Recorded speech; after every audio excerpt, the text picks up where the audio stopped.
Hello, je suis Aline, coach business chez The Bee Boost. Après des années de freelance en tant que retoucheuse photo, je suis devenue coach business et j'aide désormais les entrepreneurs à booster leur entreprise. Si vous êtes à la recherche de stratégies, d'astuces, de retours d'expérience, de partage et d'une bonne dose de bonne humeur, vous êtes au bon endroit. Dans ce podcast, seul ou avec mes invités, je vous partage tout pour vous inspirer au quotidien, vous aider à atteindre tous vos objectifs et faire en sorte que vous puissiez développer le business de vos rêves. Alors, installez-vous confortablement et c'est parti pour l'épisode du jour. Si vous vous posez des questions comme « Peut-on encore vivre des formations en ligne ? Quel avenir pour le marché de l'infoprenariat et du business en ligne ? Ou encore comment se préparer au changement d'un tel marché et comment est-ce que je peux continuer à vendre et à rester compétitif ? Bienvenue dans cette série de mini-épisodes autour de l'avenir du marché de l'infoprenariat. L'infoprenariat, c'est le fait d'avoir un business qui vend des produits digitaux, formation en ligne, e-book, coaching, services, etc. C'est un marché en plein boom dont je fais partie et que j'adore de tout mon cœur, mais un marché qui évolue très vite et nécessite constamment qu'on s'y adapte, qu'on pivote et qu'on change. Dans cette série de 7 mini-épisodes, je pars à la rencontre de grands infopreneurs qui génèrent tous plus d'1 million d'euros de chiffre d'affaires avec le digital pour comprendre ce qui fonctionne pour eux, quels sont les changements qu'ils voient arriver sur le marché et comment ils comptent s'y adapter. Garantie 100% sans filtre, plein de valeur. Et dans le 7e et dernier mini-épisode, je vous retrouve pour le débrief de tous ces retours d'expérience et un plan d'action concret à implémenter dans votre business dès aujourd'hui. D'ailleurs, en parlant de plan d'action concret, mon équipe et moi avons créé un livre blanc qui récapitule absolument tout ce qui a été vu pendant ces épisodes de podcast, comment l'implémenter dans votre business, quel que soit votre niveau, débutant, intermédiaire ou confirmé. Pour le télécharger, c'est gratuit. Rendez-vous sur thebeboost.fr/188, thebeboost.fr/188 pour télécharger le livre blanc de cette semaine d'épisodes de podcast et savoir exactement comment, concrètement, implémenter tout ça dans votre business. Et j'ai le plaisir, les amis, de vous retrouver pour ce 7e et dernier mini-épisode de cette semaine spéciale à venir du marché de l'infoprenariat et de la formation en ligne. 7e épisode, j'imagine que vous attendiez avec beaucoup d'impatience, en tout cas je l'espère. On va parler débrief, on va parler plan d'action et on va parler comment est-ce qu'on prend tout ce qu'on a entendu et appris pendant cette semaine et comment est-ce qu'on le package en un plan d'action concret à implémenter dans nos business. Trop hâte d'entamer cet épisode, de vous dire tout ce que j'ai prévu pour vous. Par contre, un petit mot plus général avant de commencer. Première chose, vous avez entendu cette semaine des témoignages d'entrepreneurs qui sont tous des entrepreneurs avancés, qui ont des très hauts niveaux de business. Et ils ont parlé de plein de choses, dont des choses qui ne sont pas toujours évidentes quand on est débutant en termes de « oh punaise, mais comment je vais faire ça ?» Et j'imagine que parmi vous, il y a eu 2 types de réactions au fur et à mesure de l'écoute de ces épisodes. Le premier, c'est ceux d'entre vous qui ont été hyper excités parce que vous êtes sentis challengés, ça vous a donné plein d'idées, plein de pistes de développement de votre business où vous dites « oui, je vais pouvoir faire ci, je vais pouvoir faire ça, machin a parlé de trucs, je veux faire pareil dans le business, etc. » Trop bien. Et j'imagine qu'il y en a certains d'entre vous qui se sont aussi sentis découragés en entendant certains retours d'expérience en mode « mais moi, je me lance tout juste, je n'ai ni le temps, ni l'argent, ni même l'énergie ou les moyens financiers humains de faire ce que les gens ont dit. Je n'ai pas l'énergie d'investir des milliers, des cents dans la publicité, je n'ai pas l'énergie, le temps ou même l'envie de monter des logiciels, des SaaS, un produit physique, etc. Je n'ai pas non plus les ressources pour embaucher un ingénieur pédagogique dans mon équipe. Aline, comment je fais ? Est-ce que mon business est voué à dépérir dans les flammes de l'enfer et à ne jamais décoller ? La réponse est non, bien évidemment. Et justement, c'est pour ça que je voulais vous faire cette petite note pour vous rassurer sur le fait que vous avez entendu des choses plutôt avancées et c'est normal parce que quand un marché évolue, il y a des experts qui interviennent, qui vous font part de leur feedback, mais ça ne veut pas dire qu'il n'y a plus du tout la place pour des débutants, et bien au contraire, dans ce débrief, dans ce plan d'action, je vais aussi bien vous donner des pistes de choses qui sont faisables quand on est tout à fait débutant dans l'infoprenariat, que des choses qui conviennent aux personnes qui sont beaucoup plus avancées, avec des moyens aussi beaucoup plus importants. Donc si jamais certains d'entre vous étaient plutôt découragés par tout ça ou un peu submergés, rassurez-vous, j'ai tout prévu et vous allez quand même savoir quoi faire concrètement pour développer votre business à l'issue de ce débrief. Ceci étant dit, deuxième chose avant d'entamer concrètement mon plan d'action. Cette chose, c'est le point global qui va être un petit peu le fil rouge de notre débrief. C'est la conclusion générale de ces 6 retours d'expérience que vous avez entendus. Nous sommes arrivés dans un marché qui est mature. Je vous le disais hier dans l'épisode de podcast de mon propre témoignage, avant l'infoprenariat, c'était un petit peu le Far West, les cow-boys, on était quelques gugus qui se couraient après, c'était rigolo. Aujourd'hui, on est sur un marché mature, un marché qui nécessite qu'on fasse plus dans la dentelle, qu'on mette plus de subtilité, plus de professionnalisme dans tout. On a Antoine Gagné qui parlait de trouver sa zone de génie entre le créateur et le marketeur. On avait Romain Collignon qui disait qu'on avait moins de marge d'erreur qu'on avait avant. Et ça, c'est totalement juste. Donc, notre conclusion et le message global à retenir de tous ces retours d'expérience, c'est vraiment un marché qui évolue super vite, un marché qui demande qu'on s'y adapte et un marché qui est devenu sophistiqué, là où avant, il ne l'était pas. Et c'est vraiment ça qui va dérouler sur notre plan d'action et que j'ai envie que vous compreniez pour la suite des événements. Et ce n'est pas du tout une catastrophe en soi, parce qu'au final, on a un marché qui suit exactement le cycle des marchés, des thématiques, de la société, etc. Je vais faire un parallèle qui va vous parler tout de suite, c'est la tendance, la mode autour du bio. Le bio, dans les années 50-60, ça n'existait pas. Quand c'est apparu, que ça a commencé à être démocratisé dans les années 80-90, il y avait quelques personnes qui commençaient à être pro-bio, à en parler, etc. Ces gens-là étaient quand même vus un petit peu comme des drôles de clowns dans un coin. Moi, je me souviens, quand j'étais petite, j'avais ma grand-mère qui avait une passion, c'était d'envoyer des PowerPoint pour dire à quel point Monsanto et le maïs OGM, c'était mal. Tout le monde la prenait un petit peu pour une folle. Ou alors les gens se disaient oui, ok, c'est des hippies, des choses comme ça. Et ensuite, dans les années 90-2000, le bio a commencé à exploser, à être démocratisé. Et aujourd'hui, c'est devenu quelque chose de sophistiqué, c'est devenu quelque chose sans lequel on n'imaginerait même plus notre société. Ce ne serait même plus imaginable aujourd'hui d'être dans un magasin et de ne pas avoir des options bio sur certains produits de consommation ou que ce ne soit pas des préoccupations dans la tête des consommateurs. Et donc, on assiste à un cycle de marché qui est totalement normal, c'est-à-dire marché émergent avec quelques personnes vus un petit peu comme des gens bizarres qui commencent à en parler, à l'adopter, puis une grosse phase de croissance et de démocratisation, puis un marché mature, et normalement, dans le cycle de vie d'un marché et d'une entreprise, non seulement après c'est challengé par un autre marché ou un autre paradigme, ou alors ça rentre en période de déclin si on n'arrive pas à renouveler la chose.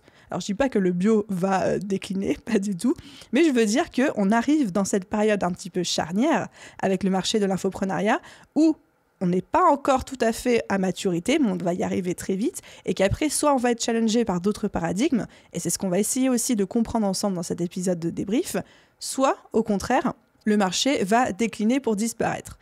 Je ne pense pas, très honnêtement, que le marché de l'infoprenariat va disparaître dans les prochains mois, comme les voitures tirées par des chevaux ont disparu au profit des voitures à essence, qui aujourd'hui sont en train d'ailleurs de disparaître au profit des voitures hybrides ou électriques, paradigme challengé. Par contre, c'est bien de savoir un petit peu ce qui s'en vient. Donc voilà un petit peu, on va dire, l'image globale, the big picture, comme diraient nos amis anglophones. Et si déjà vous avez compris ça, vous avez compris le point principal de toute cette semaine de podcast. Maintenant, on va pouvoir rentrer dans le dur et débriefer. J'ai relevé 6 points à prendre en compte et à implémenter dans notre business. Et je dis bien notre business, parce que moi, la première, je suis aussi concernée par tout ça. Et il y a plein de choses que je vais pouvoir mettre en place, plein d'idées qui me sont venues avec ces enregistrements d'épisodes. Je précise évidemment que tous ne sont pas à faire là, maintenant, tout de suite, mais à garder en tête pour les mois, les années à venir. Sentez-vous libre de piocher, d'implémenter ce qui vous parle, ce qui est réalisable pour vous en termes de moyens, temps, argent, énergie, etc. Et de laisser le reste pour plus tard, juste de l'avoir en tête. Point numéro 1. Remettre le product market fit au centre de tout. C'est quelque chose, on a parlé dans les épisodes de podcast, tout spécialement avec Romain Collignon. Ce que j'entends par là, c'est avoir une offre qui est 100% adaptée à votre marché. Si aujourd'hui, vous commencez à développer une offre, une formation en ligne, un infoproduit qui n'est pas adapté à un besoin, vous allez avoir beaucoup de mal à le vendre, tout spécialement parce qu'il y a de plus en plus de concurrence dans tous les domaines, sur toutes les thématiques, et du coup, les gens vont aller vers la solution qui leur convient le mieux, qui est 100% adapté à leurs besoins. Et comme on est dans un marché de plus en plus sophistiqué, les gens savent ce qu'ils veulent. Avant, ils achetaient ce dont on leur disait « c'est ça qu'il te faut ». Aujourd'hui, ils savent ce qu'il leur faut et ils cherchent une solution quasi sur mesure. Aujourd'hui, moi, personnellement, si j'ai besoin de, par exemple, d'apprendre à faire du Google Ads pour développer The Bee Boost, je vais préférer avoir une formation en ligne spécialisée dans le Google Ads qu'une formation en ligne sur le social ads de manière générale dans lequel on va parler de Google, de Facebook, d'Instagram, de TikTok, de LinkedIn, de Twitter, etc. Je suis en train de me dire est-ce qu'il y a de l'Ads sur Twitter, mais oui, bien évidemment. Donc, première chose à implémenter dans notre business, c'est revoir et remettre le product market fit, c'est-à-dire l'adaptation de votre formation en ligne, de vos infoproduits à votre cible, au centre de tout. Comment est-ce qu'on fait ça ? Déjà, point numéro 1, faites votre étude de client idéal si ce n'est pas déjà fait. J'ose espérer que les auditeurs du podcast Le Page des Business, le nombre de fois que je vous parle de ça, que vous l'ayez tous fait à l'heure actuelle. Mais si ce n'est pas encore le cas, si vous repoussiez, si vous procrastiniez un petit peu cette décision, c'est le moment de le faire. Et pour tous ceux qui l'ont fait, notez dans vos agendas, c'est à faire minimum tous les 6 mois ou alors avant un gros lancement. Pareil, aujourd'hui, pour moi, il est inconcevable de lancer une nouvelle formation, un nouvel infoproduit, sans faire une étude de marché préalable centrée sur ce produit-là auprès de votre audience. Moi, c'est quelque chose que je fais systématiquement. Dès que je lance quelque chose, je relance des études de clients idéaux. Donc, minimum tous les 6 mois dans un business pour son étude de client idéal, plus avant chaque gros lancement ou chaque grosse création d'un nouveau produit. Et pour ceux qui se demandent comment est-ce qu'on fait ça, comment est-ce qu'on fait une étude de client idéal, j'ai le podcast numéro 28, un des tout premiers que j'ai enregistré sur ce sujet-là. Vous pouvez le retrouver tout simplement en scrollant dans les anciens épisodes.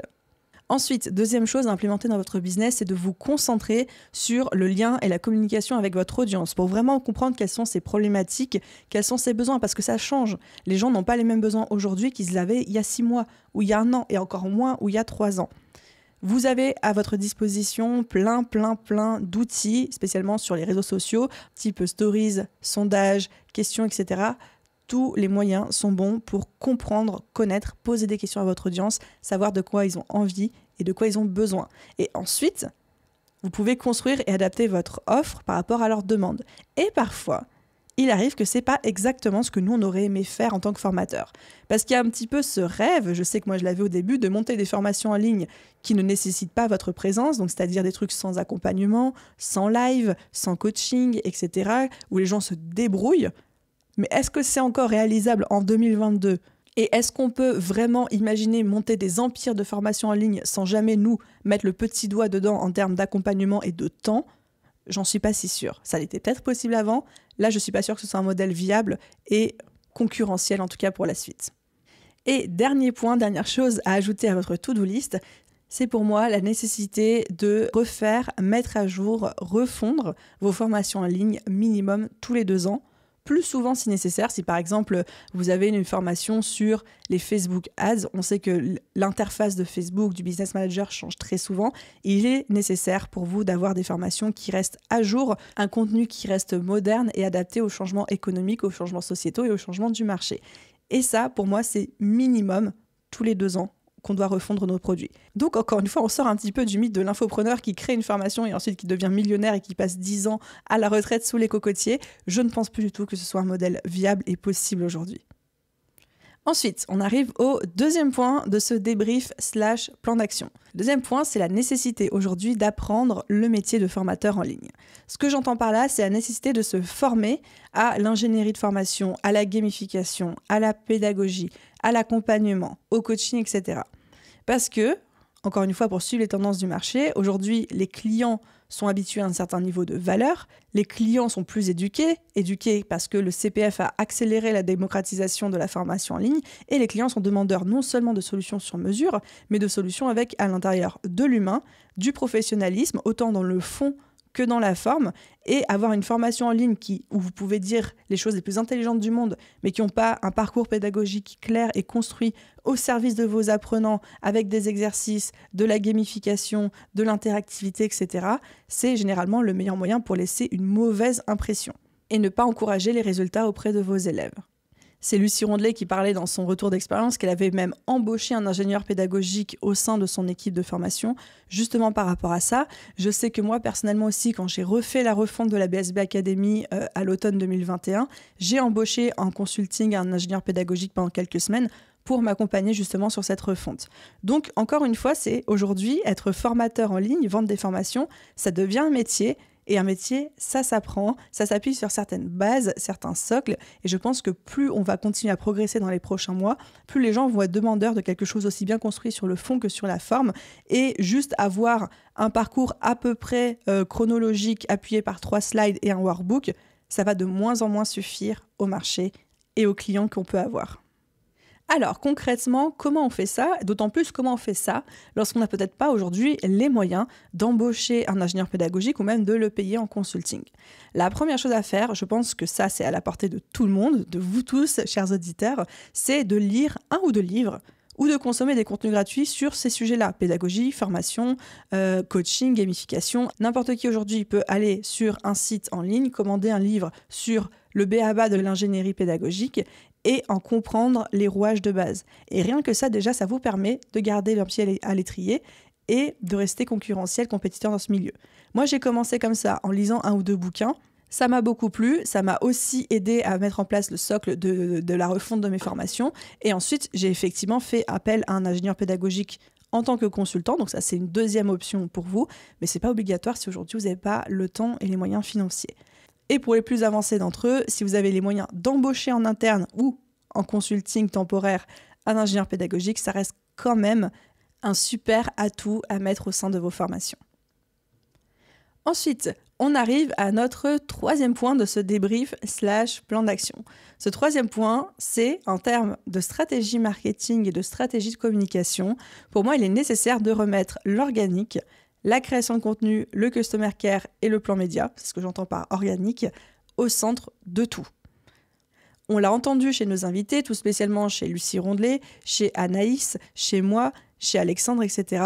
L'organique doit être votre socle pour vous développer. Encore une fois, quand je dis organique, c'est toutes les stratégies de communication et de marketing non payantes qui se développent d'elles-mêmes sur la base d'une communauté. Donc on a dans notre boîte à outils d'organique la création de contenu, le plan média, le SEO quand il est bien travaillé, le customer care, etc. Pourquoi est-ce que je pense ça ? Déjà parce que les stratégies payantes aujourd'hui sont trop volatiles, trop changeantes. Les coûts publicitaires augmentent constamment, les coûts publicitaires augmentent déjà du jour au lendemain puis rebaissent, c'est un petit peu comme la bourse, comme la crypto, mais surtout ont vocation à augmenter sur le long terme. C'est bien ce que nous disait Antoine Gagné dans son retour d'expérience.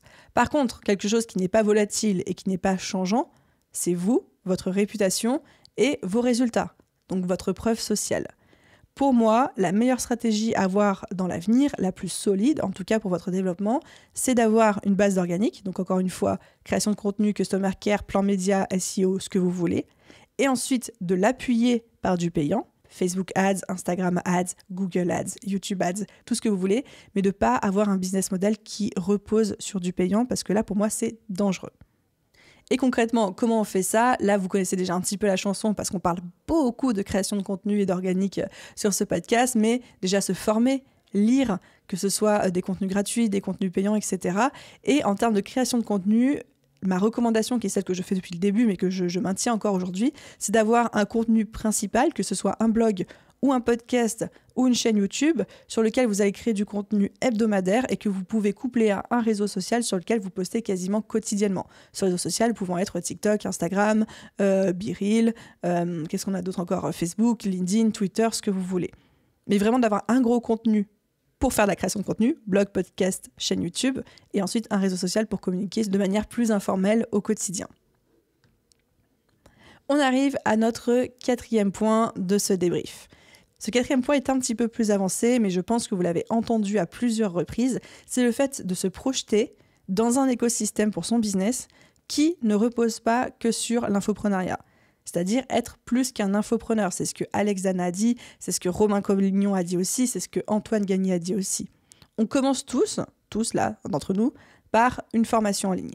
Et c'est OK. Ou du coaching, et c'est OK. Par contre, tous les entrepreneurs que vous avez entendus pendant cette semaine ont cette vision que si la formation en ligne toute seule est un milieu de plus en plus concurrentiel et pas forcément viable à 100% à long terme, il y a encore tout un marché à explorer lorsqu'on la couple à d'autres business models ou lorsqu'on la couple à un écosystème. Par exemple, Lucie Rondelet, elle a créé un SaaS qui met en relation les personnes qui cherchent des rédacteurs web avec ses anciens élèves. Ce SaaS vient appuyer sa formation en ligne. La cliente d'Antoine Gagné, dont il nous parlait, qui avait ce produit physique, ces compléments alimentaires, couplés à sa formation en ligne sur l'équilibre et l'hygiène féminine. Ou encore l'exemple que je vous citais dans mon propre débrief de Stan Leloup de Marketing Mania, qui a monté Schoolmaker, sa plateforme de formation en ligne, pour justement appuyer sa formation en ligne en lui. Et évidemment que sa formation en ligne est sur cette plateforme également. Et donc, c'est vraiment d'avoir cette vision que ma formation en ligne n'est pas une formation en ligne, mais elle vient se coupler à un autre business model pour l'enrichir, le supporter et créer un cercle vertueux. Autres business models pouvant être le SaaS, le produit physique, un modèle d'agence, du coaching individuel, de la prestation de services ou tout simplement un écosystème de produits qui fonctionnent entre eux, comme celui de Romain, qui a l'incubateur 56, qui nourrit le mastermind 67, qui lui-même nourrit le network 78. Donc on n'est pas obligé forcément de lancer une agence ou de développer un logiciel en ligne, on peut rester dans son propre écosystème. Pour moi, c'est vraiment nécessaire d'avoir cette vision d'être plus qu'un infopreneur et plus qu'une formation en ligne pour assurer la stabilité de votre business et surtout de ne pas mettre tous vos œufs dans le même panier. Et dans l'introduction de cet épisode de podcast, je vous parlais de changement de paradigme, d'avoir un paradigme qui est challengé par un autre. Et c'est exactement ça, mon message dans ce point-là. C'est qu'aujourd'hui, si on regarde seulement le marché de l'infoprenariat, on peut apercevoir que dans quelques mois, quelques années, ça va être bouché.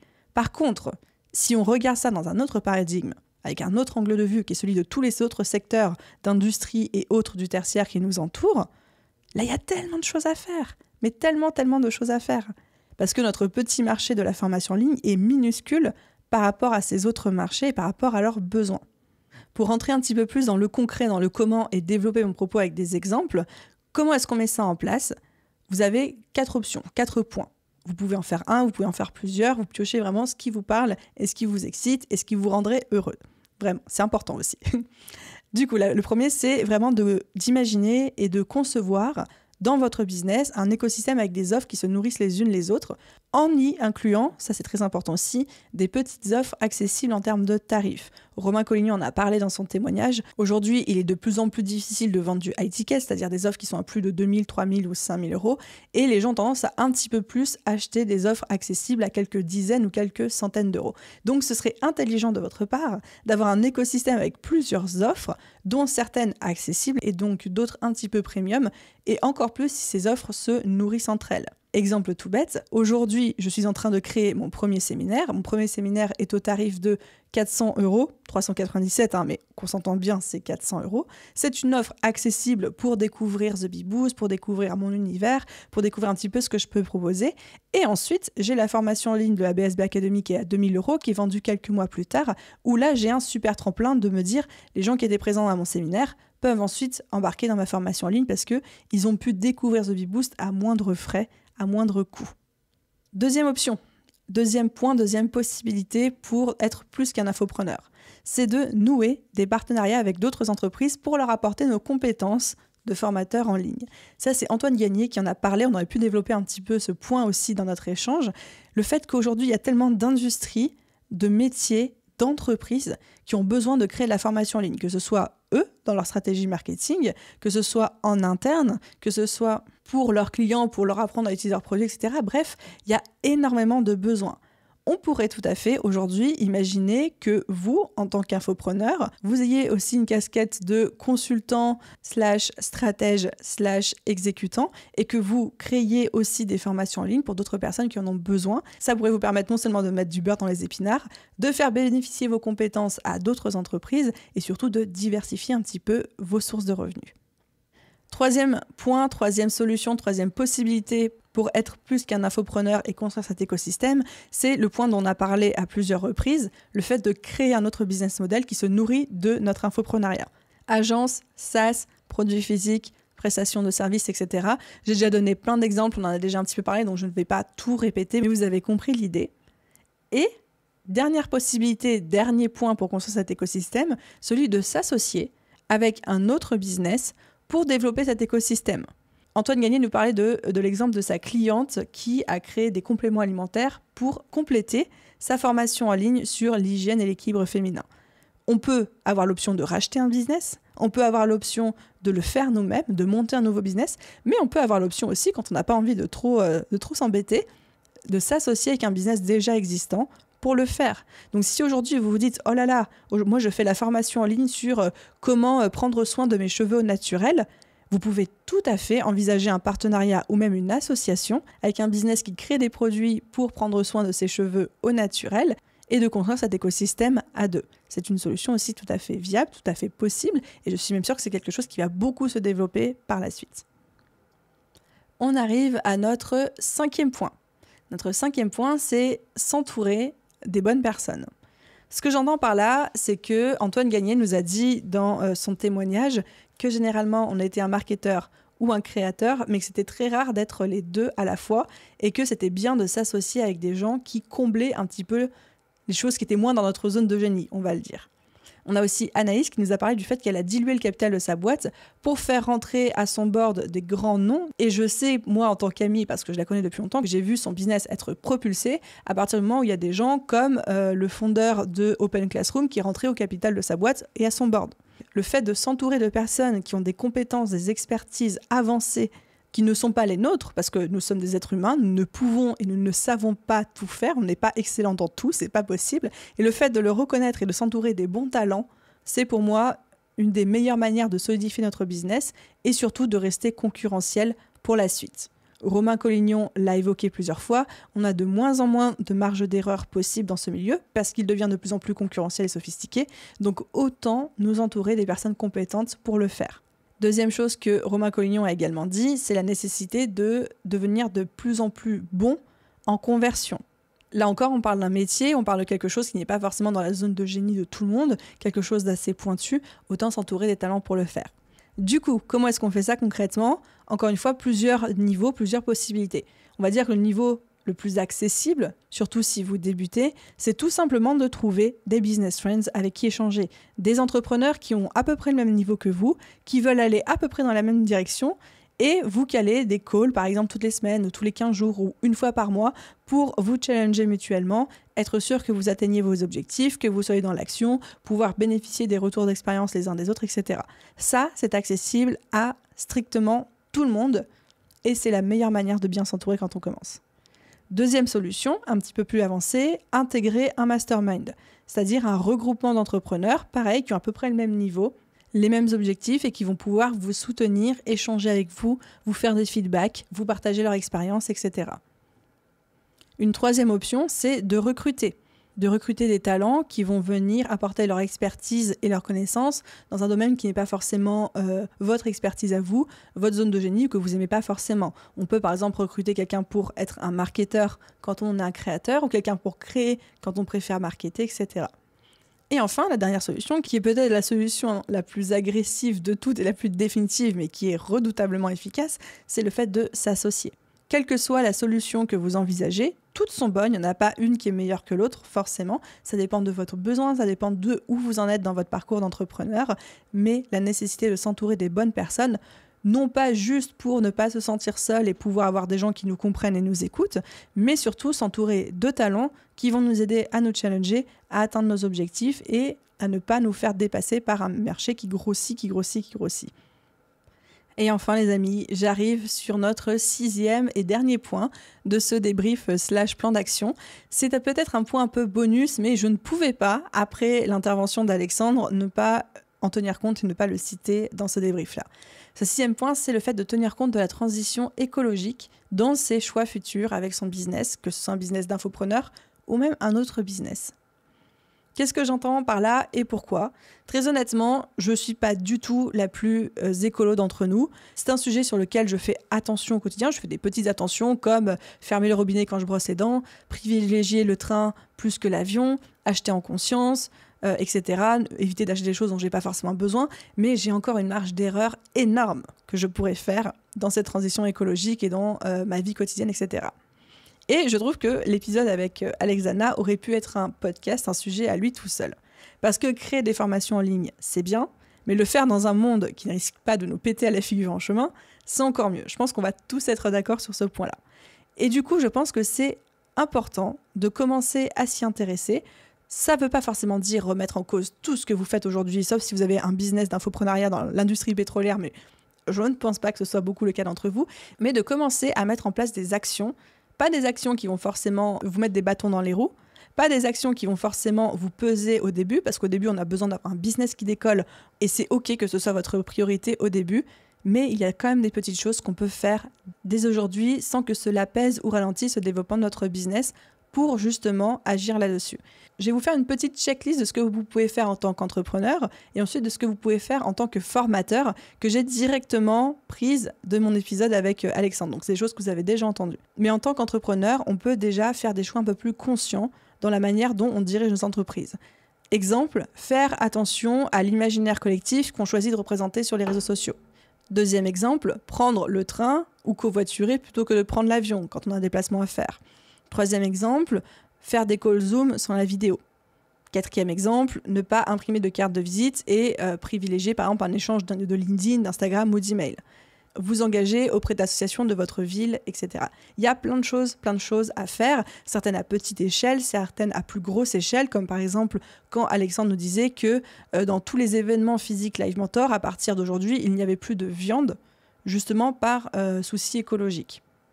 Et en tant que formateur en ligne, on a aussi plein de petites choses qu'on peut faire, que chacun d'entre nous peut faire aujourd'hui, quel que soit son niveau de business, quels que soient ses moyens, qui sont par exemple intégrer un module au début de chacune de nos formations, de chacun de nos infoproduits, pour sensibiliser à l'impact écologique et donner des petites consignes à nos clients, à nos élèves, comme par exemple dire de regarder les vidéos en basse résolution. On peut aussi imaginer mettre à disposition des personnes uniquement l'audio de nos vidéos, ou un podcast privé pour nos élèves qui ferait en sorte que les gens vont écouter plutôt que de consommer la vidéo. Bref, plein de petites actions de ce genre dont Alexandre a parlé dans son intervention qui, en fait, vont nous aider non seulement déjà à avoir un impact direct sur la planète, même si c'est une petite goutte d'eau dans l'océan, ça reste un impact direct sur la planète, mais aussi à véhiculer un message, à montrer l'importance de certaines thématiques à nos clients qui, à leur tour, vont pouvoir être sensibilisés par rapport à ça. Donc c'est vraiment un double effet qui se coule.